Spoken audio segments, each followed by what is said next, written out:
Bonjour à tous, ici Amélie. Merci d'être sur ma chaîne dédiée à l'économie domestique et à la propreté. On va plonger directement dans le sujet, alors restez avec moi. Comme le montrent les statistiques, les hôtesses sont de plus en plus nombreuses à choisir des recettes pour des repas rapides. Rien d'étonnant à cela, car personne n'a envie de passer toute la soirée au fourneau. Et aujourd'hui, il existe de nombreuses options qui vous permettront de préparer rapidement un dîner, tout en étant savoureux et très nourrissant. Les doigts de poulet croustillants. Cette recette réunira rapidement toute la famille autour de la table, car les bâtonnets de poulet sont délicieux et croustillants. 250 g de filet de poulet.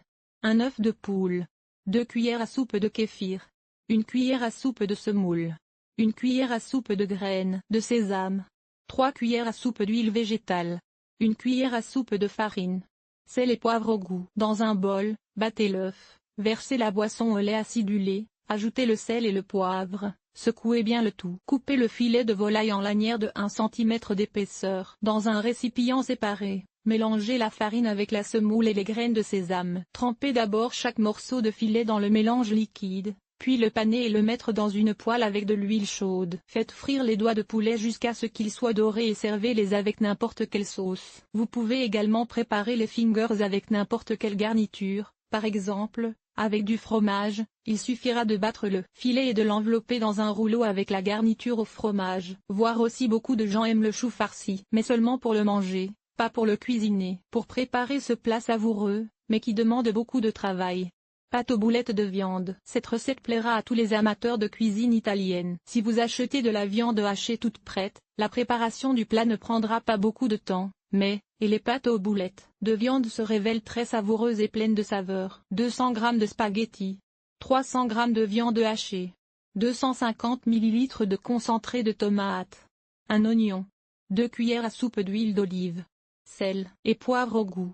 5-6 brins de basilic. Mettez le hachis dans un bol, assaisonnez-le avec les épices et mélangez. Émiettez finement l'oignon et hachez finement le basilic, ajoutez les légumes et les herbes à la viande, bien mélanger et mouler les boulettes de viande dans de l'huile chauffée, faire revenir les boulettes jusqu'à ce qu'elles soient dorées, puis ajouter le concentré de tomate, que l'on dilue avec de l'eau et, si on le souhaite, des épices au goût. Faire cuire les boulettes dans la sauce pendant 15 à 20 minutes. En même temps, faire bouillir les spaghettis selon les instructions figurant sur l'emballage. Dès que les pâtes sont prêtes, les égoutter, ajouter l'huile d'olive et mélanger. Placer les pâtes dans une assiette, recouvrir les boulettes de viande avec la sauce, saupoudrer de fromage râpé et de basilic si désiré. À titre d'information, s'il y a des tomates mûres, il est préférable de préparer la sauce à partir de légumes frais. Pour cela, il faut enlever la peau des tomates et hacher la pulpe dans un mixeur ou dans une râpe à rösti. Pommes de terre au four avec du fromage et de la saucisse. S'il n'y a rien d'autre dans la maison que des pommes de terre,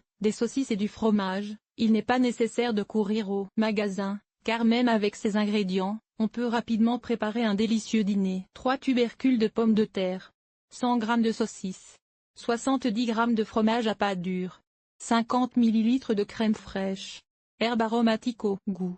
Sel et poivre au goût. Faire bouillir les tubercules de pommes de terre jusqu'à ce qu'ils soient à moitié cuits, pendant 15 à 20 minutes. Couper ensuite en deux et retirer soigneusement le cœur à l'aide d'une cuillère. Passer le fromage et la saucisse à la râpe, y ajouter la pulpe de pommes de terre râpée, les épices et le lait acidulé, et mélanger. Farcir les moitiés de pommes de terre avec la farce obtenue, les mettre dans un moule graissé et les envoyer au four pendant 10 à 15 minutes à une température de 200 degrés. Décorez le plat fini avec des herbes et servez. À titre d'information, ce plat peut être qualifié d'universel, car vous pouvez utiliser une grande variété d'ingrédients pour la garniture, tels que de la viande hachée, des champignons et tous les légumes. C'est ainsi que l'on peut préparer rapidement et délicieusement un dîner pour toute la famille. L'essentiel est de ne pas avoir peur de la fantaisie, car chaque hôtesse a ses propres talents culinaires.